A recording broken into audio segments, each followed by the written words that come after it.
ഈശോ മിശിഹായ്ക്ക് സ്തുതിയായിരിക്കട്ടെ. എന്നുണ്ട് വിശേഷങ്ങളൊക്കെ? സുഖമായിരിക്കുന്നുവല്ലോ. ഇത് നവംബർ മാസം പള്ളിക്കുദാശ കാലത്തിലൂടെ നമ്മൾ യാത്ര ചെയ്യുന്ന ഒരു ആരാധന മത്സരത്തിൻ്റെ നാളുകളാണ്. മംഗളവാർത്ത കാലത്തിൽ ആരംഭിച്ച് പള്ളിക്കുദാശ കാലത്തിൽ എത്തിച്ചേർന്നിരിക്കുന്ന നാം ഈശോയുടെ രക്ഷാകര ജീവിതത്തിൻ്റെ ഓരോ നിമിഷങ്ങളിലും യാത്ര ചെയ്ത് മുന്നേറി സ്വർഗത്തോളം എത്തിയിരിക്കുകയാണ്. ഈ സമയത്ത് ഈ പള്ളിക്കുദാശ കാലഘട്ടങ്ങളിൽ സ്വർഗത്തെക്കുറിച്ചും സ്തുതിയുടെ സ്ഥലത്തെക്കുറിച്ചും നരകത്തെക്കുറിച്ചും ലോകാവസാനത്തെക്കുറിച്ചുമുള്ള ചിന്തകളൊക്കെ നമ്മൾ അയവിറക്കാറുണ്ടല്ലോ. നമ്മുടെ ഈ ലോക ജീവിതം സ്വർഗത്തിലെത്തിച്ച് നിത്യമഹത്വത്തിലേക്ക് നമ്മുടെ ആത്മാവിനെ എത്തിക്കുവാനുള്ള ഒരു ജീവിതമാണ്. നമ്മളറിയാം, നമ്മൾ വേദപാഠത്തിൽ പഠിച്ചിട്ടുണ്ട്, ആരാണ് ഇതിനെ സൃഷ്ടിച്ചത്? ദൈവം. എങ്ങനെയാണ് സൃഷ്ടിച്ചത്? ദൈവം ഇല്ലായ്മയിൽ നിന്നും ഞങ്ങളെ സൃഷ്ടിച്ചു. എന്തിനു വേണ്ടിയാണ് സൃഷ്ടിച്ചത്? തന്നെ അറിഞ്ഞ് സ്നേഹിച്ച് തൻ്റെ കൽപ്പനകൾ പാലിച്ച് ജീവിച്ച് നിത്യരക്ഷ പ്രാപിക്കുവാനാണ് ദൈവം നമ്മെ സൃഷ്ടിച്ചത്. അപ്പോൾ നമ്മുടെയൊക്കെ ജീവിതം സ്വർഗത്തിലേക്ക് നമ്മുടെ ആത്മാവിനെ എത്തിക്കാനുള്ള ഒരു ജീവിതമാണെന്നാണ് നമ്മുടെ വിശ്വാസം നമ്മെ പഠിപ്പിക്കുന്നത്. ഈ ശരീരം, ദൈവം ഈ ലോകത്തിൽ നൽകപ്പെട്ടിരിക്കുന്ന ഈ ശരീരം, അത് എന്നിൽ നിക്ഷേപിച്ചിരിക്കുന്ന ആത്മാവിനെ ആ കർത്താവായ ദൈവത്തിൽ എത്തിക്കുവാനുള്ള ഒരു ശരീരമാണ്. നമ്മുടെ ശരീരം മരണത്തോടെ അത് നശിച്ചു പോകും എന്ന് നമുക്കറിയാം. മണ്ണോടായി തീരും. തോളി അതിൻ്റെ ഉറവിടത്തിലേക്ക് പോയി അത് മണ്ണായി തീരുമെന്നാണല്ലോ വചനം പറയുക. അപ്പോൾ നമ്മുടെ ശരീരം നാളെ ഇല്ലാതായിത്തീരും.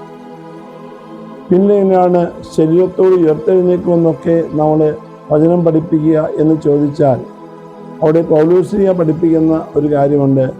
ആത്മീയ ശരീരവുമുണ്ട്, ഭൗതിക ശരീരവുമുണ്ട്. ഉയർത്തെഴുന്നേക്കുന്നത് ആത്മീയ ശരീരമാണ്. അപ്പോൾ ഏതാണ് ഈ ആത്മീയ ശരീരം? നമുക്കറിയാം, ശരീരത്തെ മൂന്നായി തിരിച്ചിട്ടുണ്ട്: cosmical body, ethical body, astral body. Cosmic body എന്ന് പറയുന്നത് നമ്മുടെ മജ്ജയും മാംസവും ഒക്കെയാണ്, അസ്ഥിയും മറ്റെല്ലാം ചേരുന്ന ഭാഗമാണ് കോസ്മിക് ബോഡി എന്ന് പറയുക. മണ്ണിൽ നിന്നും എടുക്കപ്പെട്ട ശരീരം എന്ന് പറയുമ്പോൾ ഈ പ്രപഞ്ചത്തോട്, ഭൗതിക പ്രപഞ്ചത്തോട് ചേർന്ന് നിൽക്കുന്ന അംശങ്ങളാണ് ഈ കോസ്മിക് ബോഡി. കോസ്മോസ് എന്ന് പറഞ്ഞാൽ ലോകം. അപ്പോൾ അത് ഇല്ലായ്മ. പിന്നെയുള്ള എത്തിക്കൽ ബോഡിയാണ്. എത്തിക്കൽ ബോഡി നമുക്കറിയാം, വികാരങ്ങളൊക്കെ ഉള്ളുന്ന ഒരു തലം ബോഡീസാണ്. അതും ഇല്ലായ്മയായിട്ട്. പിന്നെയുള്ളതാണ് ആസ്ട്രൽ ബോഡി എന്ന് പറയുക. ഇതാണ് ആത്മീയ ശരീരം എന്ന് പൗലോസ്ലീഹ ഉദ്ദേശിക്കുന്നതെന്നാണ് ഞാൻ കരുതുന്നത്. ഈ ആസ്ട്രൽ ബോഡിയാണ് ഉയർത്തെഴുന്നേൽക്കുകയും ദൈവരാജ്യത്തിൽ എത്തിച്ചേരുകയും ചെയ്യുക. അല്ലെങ്കിൽ അന്ത്യവിധിയിൽ ഉയർത്തെഴുന്നേൽക്കാൻ പോകുന്ന ഇത് ആസ്ട്രൽ ബോഡിയായിരിക്കും. ഈ ആസ്ട്രൽ ബോഡി നമുക്കറിയാം, ഈ പാമ്പുകളുടെയൊക്കെ പടം കുടിച്ചിട്ടിരിക്കുന്നത് നിങ്ങൾ കണ്ടിട്ടുണ്ടാകും. കാണുമ്പോൾ ഏത് പാമ്പാണെന്ന് നമുക്ക് വ്യക്തമായി അറിയാം. പടം കാണുമ്പോൾ പേടിച്ച് ഓടുന്നവരുണ്ടാകാം. അപ്പോൾ ആ പടം നമ്മൾ ചെന്നെടുക്കാൻ നോക്കിയാലോ അതിനൊന്നുമില്ല. എന്ന് പറയുന്ന പോലെ ആസ്ട്രൽ ബോഡിയും സബ്സ്റ്റൻസ് ഒന്നുമില്ല. എന്നാൽ അത് നമ്മുടെ നോക്കുമ്പോൾ അതിനെ കാണുവാനും തിരിച്ചറിയുവാനും കഴിയും. അത് എക്സിസ്റ്റ് ചെയ്യാനായിട്ട് പ്രത്യേക സ്ഥലമൊന്നും ആവശ്യമില്ല. സ്വർഗരാജ്യം ഇതുപോലെ ആത്മാക്കൾ വ്യാപരിക്കുന്ന ഇടമാണ്. അവിടെ ശരീരമുള്ളവരല്ല, ആത്മാവുള്ളവരുടെ ശരീരം. രണ്ട് വ്യക്തികളുടെ ശരീരമാണ് അവിടെ എത്തിച്ചേർന്നിട്ടുള്ളത്. ഒന്ന് ഈശോയുടെയും മാതാവിൻ്റെയും. രണ്ടുപേരാണ് സ്വർഗരാജ്യത്തിൽ എത്തിച്ചേർന്നിരിക്കുന്ന രണ്ട് ശരീരമുള്ളവർ.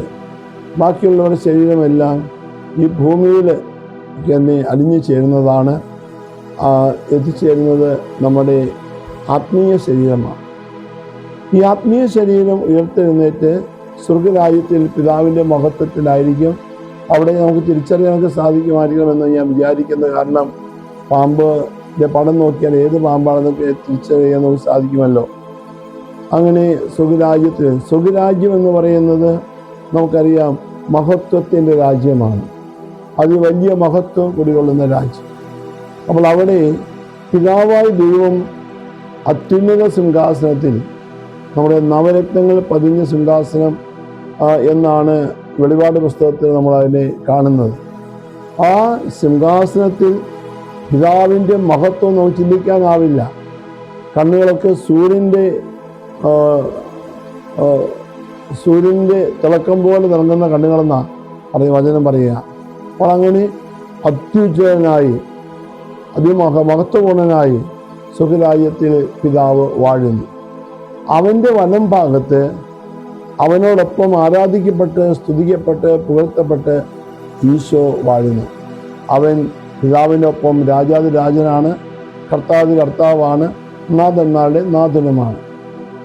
പിന്നീട് നമുക്ക് പരിശുദ്ധാത്മാവ് നമുക്കറിയാം ന്യൂമാറ്റിക് ഇറയിൽ ലോകത്തിൽ ദൈവമക്കളെ നയിക്കുന്നു. പൗലോസ് പറയുന്ന പോലെ ദൈവാത്മാവിനാൽ നയിക്കപ്പെടുന്നവരാണ് ദൈവമക്കള്. ദൈവത്തിൻ്റെ സഭയിൽ ദൈവത്തിൻ്റെ മക്കളോടുകൂടെ ആയിരിക്കുന്നവനാണ് ഇന്ന് പരിശുദ്ധാത്മാവ്. അപ്പോൾ ഇന്ന് ആ പരിശുദ്ധാത്മാവിൻ്റെ സ്ഥാനത്ത് മഹത്വത്തിലായിരിക്കുന്നത് പരിശുദ്ധ കന്യകാമറിയം, പരിശുദ്ധാത്മാവിൻ്റെ മണവാട്ടി. അവൾ പുത്രനോടൊപ്പം രാജകീയമായ മഹത്വത്തിൻ്റെ രാജ്ഞിയായി വാഴുകയാണ്. അവൾ മഹത്വത്തിൻ്റെ രാജ്ഞിയാണ്. അങ്ങനെ അവിടെ മഹത്വത്തിൻ്റെ രാജ്ഞിയായി പരിശുദ്ധ കന്യകാമറിയം വാഴുന്നു. പിന്നെ നമ്മൾ വചനം പറയുന്നുണ്ട് 24 ശ്രേഷ്ഠന്മാർ, 12 അപ്പോസ്തലന്മാരും 12 ഗോത്രപിതാക്കന്മാരുടെയും 24 ഉന്നതമായിട്ടുള്ള സിംഹാസനങ്ങൾ എന്ന് വചനം പറയുന്നു. പിന്നീട് നമ്മൾ കാണുമ്പോൾ രക്തസാക്ഷികളുടേതായ ഒരു വലിയ സമൂഹത്തെ നമ്മൾ കാണും. വിശുദ്ധന്മാർ വലിയ സമൂഹം കാണും. പിന്നീട് താപസന്മാരുടെ ഒരു സമൂഹം കാണും. പ്രവാചകന്മാരുടെ സമൂഹം ഉണ്ടാവും. ബ്രഹ്മചാരികളുടെ സമൂഹം ഉണ്ടാവും. കന്യകമാരുടെ സമൂഹം ഉണ്ടാവും. അതുപോലെ പിതാക്കന്മാരുടെ സമൂഹം ഉണ്ടാവും. ഇങ്ങനെ വ്യത്യസ്തമായിട്ടുള്ള സ്ഥലം. അതാണ് നമ്മൾ മനസ്സിലാക്കുന്നത്. സ്വർഗരാജ്യത്തിൽ അനേകം വാസസ്ഥലങ്ങളുണ്ട് എന്ന് ഈശോ പറയുമ്പോൾ രക്തസാക്ഷികൾ വസിക്കുന്ന ഇടം, വിശുദ്ധർ വസിക്കുന്ന ഇടം, ഇങ്ങനെ ഉള്ള ഒരു കൂട്ടായ്മകളായിരിക്കാമെന്നാണ് ഞാൻ വിചാരിക്കുക. അപ്പോൾ അങ്ങനെയുള്ള രാജ്യമഹത്വത്തിലേക്ക് പോവുകയാണ്. അവിടെ എത്തിയിരിക്കുന്ന സ്വർഗവാസികളെല്ലാം തുല്യ മഹത്വമുള്ളവരല്ല. അവരെല്ലാം മഹത്വം നിറഞ്ഞവരാണ്, പക്ഷെ തുല്യ മഹത്വമല്ല. പരിശുദ്ധ മഹത്വം മറ്റാർക്കും ഒരുപക്ഷെ പിതാവും പുത്രനും പരിശുദ്ധാത്മാവും ഒഴികെ വേറെ ആർക്കും ഉണ്ടാകുന്ന വരിക. കാരണം അവിടെ പിതാവിനോടും പുത്രനോടും പരിശുദ്ധാത്മാവിനോടും സമമായി തീരത്തക്ക വിധം അത്ര ദൈവീകതയിൽ ഉള്ളവളും ദൈവത്തിലേക്ക് ഉയർത്തപ്പെട്ടവളുമാണ്. മാറിസേ പിതാവ് പിന്നീട് മഹത്വം വരുന്ന രണ്ടാമത്തെ വ്യക്തി എന്ന് വേണമെങ്കിൽ പറയാൻ പറ്റും. അത് സ്നാപയോഹന്നാനാണോ എന്ന് പറയാൻ പറ്റും. സ്നാപയോഹന്നാന്, യൗസേ പിതാവ് തുടങ്ങിയവർക്ക് വലിയ വ്യക്തി. ഏലീശ പ്രവാചകന്മാർ, അതുപോലെ വലിയ വിശുദ്ധ ഗണങ്ങൾ, ഇതെല്ലാം മഹത്വത്തിന് ഉന്നതിയിൽ നിൽക്കുന്നവരാണ്. അപ്പോൾ ഓരോരുത്തരുടെയും ഈ ലോക ജീവിതത്തിൽ അവരെത്രത്തോളം ഈ ലോകത്തിലായിരുന്നുകൊണ്ട് കൃപകൾ പ്രാപിച്ചിട്ടുണ്ടോ ആ കൃപകൾക്കനുസരിച്ച് സ്വർഗരാജ്യത്തിൽ അവർ മഹത്വമണിയും. സ്വർഗവാസികൾ എന്ന് പറയുന്നത് വലിയ മഹത്വമൊന്നും ഉള്ളവരല്ല. മഹത്വമുള്ളവർ വിശുദ്ധരും രക്തസാക്ഷികളും അതിനുള്ള ഉന്നതതലത്തിലായിരിക്കുന്നവരാണ്. എന്നാൽ സ്വർഗരാജ്യത്തിൽ എല്ലാവർക്കും ഒരുപോലെ ആനന്ദമുണ്ട്. നമുക്കറിയാം, അതിനൊരു വിവരിക്കുകയാണെങ്കിൽ നമുക്കറിയാം, ഇങ്ങനെ ചിന്തിക്കാം. ഒരു ലിറ്റർ കൊള്ളുന്ന ഒരു പാത്രം 2, 10, 100, 1000, 10,000, ലക്ഷം അങ്ങനെയുള്ള ലിറ്റർ കൊള്ളുന്ന പാത്രങ്ങളെന്ന് വിചാരിക്കുക. എല്ലാ പാത്രങ്ങളും നിറവിലുള്ളതാണ്, എല്ലാം നിറഞ്ഞിരിക്കുന്നു. ഒരു പാത്രത്തിനും ഒരു വിഷമവും ഇല്ല. കാരണം എല്ലാത്തിനും കൊള്ളാവുന്നിടത്തോളം കൊണ്ടിട്ടുണ്ട്, സന്തോഷമാണ്.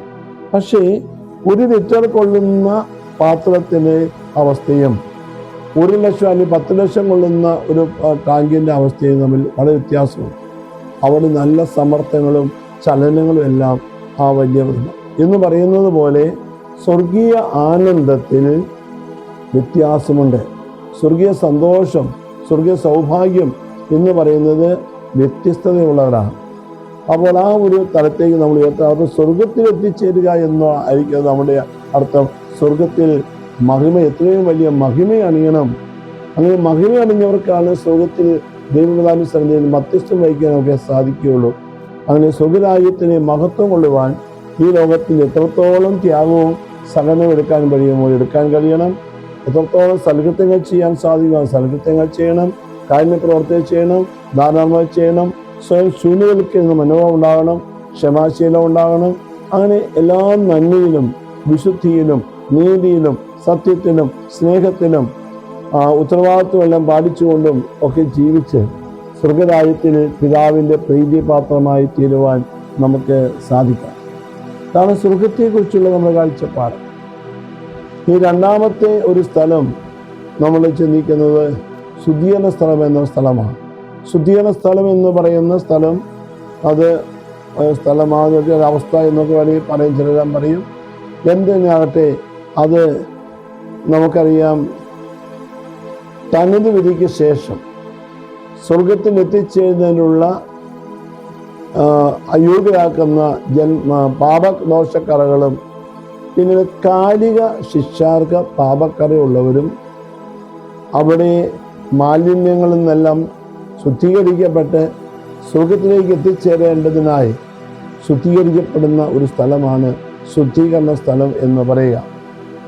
ചില സഭാവിശ്വാസികൾ അങ്ങനെ ഒരു സ്ഥലത്തെക്കുറിച്ച് ചിന്തിക്കുന്നില്ല എന്നുള്ളത് ഒരു സത്യമാണ്. പക്ഷെ തീർച്ചയായും നമുക്കറിയാം, ശുദ്ധീകരിക്കപ്പെടാതെ പൂർണ്ണമായി വിശദീകരിക്കപ്പെടാത്ത ആൾക്കും പരിപൂർണതയുടെ സ്ഥലത്ത് എത്തിച്ചേരാൻ സാധിക്കുകയില്ല. അതുകൊണ്ടാണ് ശുദ്ധീകരണ സ്ഥലം. അപ്പോൾ തനത് വിധിയിൽ ശുദ്ധീകരണ സ്ഥലത്തേക്ക് വിധിക്കപ്പെടുന്ന ഒരു ആത്മാവ് അത് എത്ര നാൾ അവിടെ വസിച്ച് സഹിക്കേണ്ടി വരുമെന്നാണ് വിധി വരിക. അപ്പോൾ 100 വർഷമായിരിക്കാം, 100 ദിവസമായിരിക്കാം, എന്തെങ്കിലും ആകട്ടെ. അത് ആ 100 ദിവസം അവിടെ കിടന്ന് സഹനത്തിലൂടെ കടന്നു പോകണം, തന്നെ ശുദ്ധീകരിക്കണം. ഈ ഭൂമിയിൽ ആയിരിക്കുന്ന അവരുടെ ബന്ധുമിത്രാദികൾ, സഹോദരന്മാർ, മക്കള്, കൊച്ചുമക്കളൊക്കെ അവർക്ക് വേണ്ടി അർപ്പിക്കുന്ന വിശുദ്ധ കുർബാന, ഒപ്പീസ്, ദാനധർമ്മങ്ങൾ, കാരുണ്യ പ്രവർത്തികൾ, സൽക്കർമ്മങ്ങൾ, പരിത്യാഗ പ്രവർത്തികൾ, കൊച്ചു കൊച്ചു സഹനങ്ങൾ, നോമ്പുകൾ, ഉപവാസങ്ങൾ, ഇതൊക്കെ വഴിയായി അവരുടെ ശിക്ഷാകാലാവധി ചുരുങ്ങുകയും 100 വർഷം എന്നുള്ളത് ചിലപ്പോൾ 10 വർഷമായി ചുരുങ്ങാൻ ഇടയാകാം. 100 ദിവസമുള്ളത് 10-20 ദിവസമായി ചുരുങ്ങാൻ ഇടയുണ്ട്. അതാണ് മരിച്ചുപോയവർക്ക് വേണ്ടി നമുക്ക് ചെയ്യാവുന്ന ഏറ്റവും വലിയ ഉപകാരം. അവരുടെ ശുദ്ധീകരണ സ്ഥലത്തിലെ സഹന നാളുകളെ ചുരുക്കി കൊടുക്കാൻ കഴിയുക. തീർച്ചയായിട്ടും അപ്രകാരം അവർ ഇളവുകൾ പ്രാപിച്ച് സ്വർഗത്തിൽ എത്തിച്ചേർന്നാൽ അവരെ സ്വർഗത്തിലേക്ക് അതിവേഗം കയറ്റിയവർക്ക് വേണ്ടി ശുദ്ധീകരണത്തിൻ്റെ കാലഘട്ടം ലഘൂകരിച്ചവർക്ക് വേണ്ടി പ്രത്യേകം പ്രാർത്ഥിക്കുമെന്നതിനെക്കുറിച്ച് യാതൊരു സംശയവുമില്ല. ഇതുകൊണ്ടാണ് സഭാമാതാവ് ആരോരുമില്ലാത്ത ആത്മാക്കൾക്ക് വേണ്ടി പ്രാർത്ഥിക്കാൻ പറയുക. ആരോരും സഹായത്തില്ലാത്ത ആത്മാക്കൾ നിസ്സഹായതയോടെ നോക്കുമ്പോൾ അവരെ സഹായിക്കാൻ ആരും മുന്നോട്ട് വന്നാൽ അവർ വഴിയായി ലഭിക്കുന്ന പെട്ടെന്ന് വിമോചനം അവരെ ദൈവസന്നിധിയിൽ നിരന്തരം അവർക്ക് ഏറ്റുവിട്ടവർക്ക് വേണ്ടി പ്രാർത്ഥിക്കാൻ പ്രചോദിപ്പിച്ചുകൊണ്ടേയിരിക്കും. അപ്പോൾ അതുകൊണ്ട് അങ്ങനെയുള്ളവർക്ക് വേണ്ടി പ്രാർത്ഥിക്കാം. ഇനി മൂന്നാമതൊരു സ്ഥലം നരകമാണ്. നമുക്കറിയാം, നരകം എന്ന് പറയുന്നത് സ്വർഗരാജ്യം മഹത്വത്തിൻ്റെ രാജ്യമാണ്. അതിന് 7 തട്ടുണ്ടെന്ന് പൗലോസ് പറയുന്നുണ്ടല്ലോ. മഹത്വത്തിന് 7 തലങ്ങൾ. നരകത്തിൻ്റെ അവസ്ഥ അതൊരു പാതാളം, ഒരു വലിയ ഗർത്തമാണ്. അത് പാപത്തിൻ്റെ ഭാരമനുസരിച്ച് ഓരോരുത്തരും പാതാളത്തിൻ്റെ ആഴങ്ങളിലേക്ക് പോയിക്കൊണ്ടിരിക്കും. അപ്പോൾ പാതാളത്തിൻ്റെ ആഴങ്ങളിലേക്ക് ചെല്ലും തോറും പീഡനങ്ങളും വർദ്ധിക്കുകയും ചെയ്യും. അപ്പോൾ നമുക്കറിയാം, നരകത്തിലേക്ക് തള്ളപ്പെടുന്ന ആത്മാക്കൾ ശാപദോഷപാപവും ദൈവദോഷപാപവും ഉള്ളവരാണ്. ദൈവദോഷപാപത്തിനകത്ത് നിരീശ്വരത്വം, പൈശാചിക ആരാധന നടത്തിയവർ, ആൾദൈവങ്ങളായി ജീവിച്ചവർ, അതീവ ദുഷ്ടത കാണിച്ചവർ, വഞ്ചനയും മറ്റും ജീവിച്ചവർ, അനേകമായി ക്രൂരത വർദ്ധിച്ചിട്ടുള്ളവർ, പിന്നെയുള്ളെല്ലാം അവിടെ പ്രവർത്തികൾക്കനുസരിച്ച് പാതാളത്തിൻ്റെ ആഴങ്ങളിലേക്ക് തള്ളപ്പെടുവാനിടയായിത്തീരും. അതുകൊണ്ട് പാതാളത്തിൻ്റെ ഏറ്റവും മുകളിൽ ആത്മാക്കൾ, ദുഷ്ടാത്മാക്കൾ,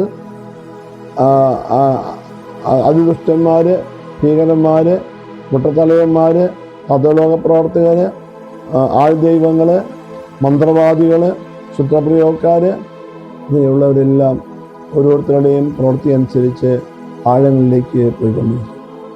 അപ്പോൾ നരകത്തിൻ്റെ ഏറ്റവും മേൽത്തട്ടിൽ കിടക്കുന്നവർക്ക് വലിയ പീഡനമില്ല. കാരണം അതിദുഷ്ടന്മാരെയൊക്കെ ചെല്ലുമ്പോൾ അവർ പീഡിപ്പിക്കാൻ തുടങ്ങും. കുറച്ചുകൂടി ആഴങ്ങളിലേക്ക് പോകുമ്പോൾ നരകത്തിലെ ജീവജാലങ്ങൾ അവരെ ഒഴിയും. പിന്നീട് ആഴങ്ങളിൽ ചെല്ലും തോറും അതിദുഷ്ടന്മാർ, പൈശാചശക്തികൾ എല്ലാം അവരെ പീഡിപ്പിക്കാതെ. ഇങ്ങനെ വിവിധങ്ങളായിട്ടുള്ള സഹനങ്ങൾ, ഭീകരാവസ്ഥ, ഭീകരമായ അന്ധകാരം, കട്ടപ്പെട്ട അവസ്ഥ, ഇങ്ങനെയെല്ലാം വളരെയേറെ ഭയാനകമായ ഒരു സ്ഥലമാണ് നരകം എന്ന് പറയുന്ന സ്ഥലം. അവിടെ നമ്മൾ വിട്ടുപോകാതിരിക്കാനായിട്ട് പ്രാർത്ഥിക്കണം. പിന്നെ നമുക്ക് ഉള്ള ഒരു സ്ഥലം, സുദിയന സ്ഥലത്തിനും സ്വർഗത്തിനും ഇടയിലുള്ള ലിംബോ എന്ന് പറയുന്ന സ്ഥലമാണ്. യോഹന്നാൻ ശ്ലീഹായുടെ 3-ാം അധ്യായത്തിൽ നിക്കോദെമോസുമായി സംസാരിക്കുമ്പോൾ ഈശോ പറയുന്നുണ്ട് നിക്കോദെമോസിനോട്, ജലത്താലും ആത്മാവിനാലും ജനിക്കുന്നില്ലെങ്കിൽ ഒരുവനും ദൈവരാജ്യത്തിൽ പ്രവേശിക്കുകയില്ല. ആത്മാവിൽ നിന്ന് ജനിക്കുന്നത് മാംസം ജനിക്കുന്നത് മാംസമാണ്, ആത്മാവ് ജനിക്കുന്നത് ആത്മാവാണ്. അതുകൊണ്ട് ആത്മാവിനാലും ജലത്താലും ആത്മാവിനാലും ജനിക്കണമെന്ന് അല്ലാത്തൊരു ശ്രുതി കാണാൻ സാധിക്കില്ല. അപ്പോൾ മിസ്കാരേജ്, അതുപോലെ ഭ്രൂണഹത്യ, ശിശുവധം, ശിശുമരണം, ഇങ്ങനെ ജീവൻ നഷ്ടപ്പെട്ടവരുടെ ആത്മാക്കൾ മാമോസ സ്വീകരിക്കാതെ പോകുന്ന ആത്മാക്കളാണ്. അതോടൊപ്പം തന്നെയും തിരിച്ചറിവ് വരുന്നതിന് മുമ്പ് മരിച്ചവരുടെ ആത്മാക്കളും ശിക്ഷയ്ക്ക് അർഹരാത്തവരാണ്. അങ്ങനെയുള്ളവരുടെ ആത്മാക്കൾ അതുപോലെ നീതിമാന്മാരായി മനസാക്ഷിയുടെ സ്വരമനുസരിച്ച്, കിട്ടിയ ബോധ്യമനുസരിച്ച് നന്മയിലും വിശുദ്ധിയും ജീവിച്ച മാമോസ സ്വീകരിക്കാത്ത വിജാതികളുടെ ആത്മാക്കൾ, അവിടെ ആത്മാക്കൾ നീതിമാന്മാരുടെ ആത്മാക്കൾ എന്ന് പറയുക, അവരും ഈ ലിംബോയിലാണ് ചെന്നുപെടുക. അപ്പം ലിംബോയ്ക്ക് 2 തലമുണ്ട്. ഒന്ന് limbo of the patriarchs or elders and limbo of the infants. അങ്ങനെ 2 തലങ്ങളാണ്, 2 തിരിച്ചിട്ടുണ്ടെന്നാണ് പറയുന്നത്. അപ്പോൾ നീതിമാന്മാരുടെ ആത്മാക്കളെല്ലാം limbo of the elders, patriarchs എന്ന സ്ഥലത്തായിരിക്കും കിടക്കുക. മറ്റു കുഞ്ഞുങ്ങളുടെ എല്ലാം ആത്മാക്കൾ ലിംബോ ഓഫ് ദ ഇൻഫാൻസ്. ഈ ആത്മാക്കളെ ജ്ഞാനത്തിൻ്റെ പുസ്തകത്തിൻ്റെ 3-ാം അധ്യായത്തിൽ നമ്മൾ വായിച്ചു 1 മുതൽ 20 നോക്കിയാൽ ലിംബോയിലെ നീതിമാന്മാരുടെ ആത്മാക്കളെ കുറിച്ച് അവിടെ എഴുതിയിട്ടുണ്ട്. അത് വിവരിക്കാൻ പോകുന്നില്ല, വായിച്ചു നോക്കാം.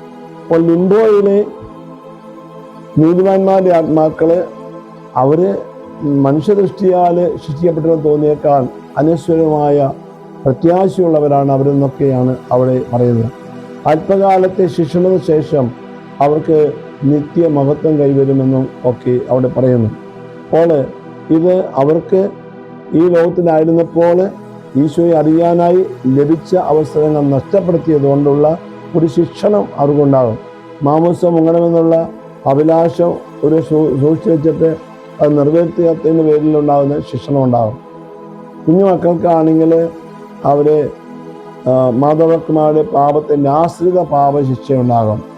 ഈ ആശ്രിത പാപങ്ങൾ നീക്കിക്കളഞ്ഞ് അവരെ നമ്മൾ ആത്മീയ വീട്ടുമാംസം മുക്കിയാൽ അവർക്കെല്ലാം സുഖത്തിൽ പോകാൻ പറ്റും. നീതിമാന്മാരുടെ ആത്മാക്കളെ ആരെങ്കിലും ഇവിടെ ആത്മീയ മാംസം മുക്കി കയറ്റിവിട്ടാൽ അവർ സുഖത്തിൽ പോകും. അതാണ് ആത്മനായുള്ള മാമോദിസ എന്ന് പറയുന്നത്. പള്ളിയിലോ ഒന്നും നടത്തുന്ന ശുശ്രൂഷയല്ല, ആത്മീയമായി മനസ്സുകൊണ്ട് അവരെ മുന്നിൽ കണ്ട് അവരെ നമുക്ക് ലഭിച്ചിരിക്കുന്ന പൊതു ജ്ഞാനസ്നാനത്തിൻ്റെ പ്രത്യേകമായ കൃപയാൽ, പൗരത്വത്തിൻ്റെ കൃപയാൽ അവരെ സ്നാനപ്പെടുത്തി അയച്ചാൽ അവർ സുഖത്തിൽ പ്രവേശിക്കുക. അപ്പോൾ ഈ വിധത്തിൽ ഈ സുഖമാസത്തിന് നമുക്ക് അനേകരെ സുഖത്തിലേക്ക് കയറ്റിവിടുവാൻ സാധിക്കട്ടെ എന്ന് ആഗ്രഹിക്കുന്നു. നമുക്ക് അവർക്ക് വേണ്ടി പ്രാർത്ഥിക്കാം. ദൈവം ഓരോരുത്തരെയും അനുഗ്രഹിക്കട്ടെ.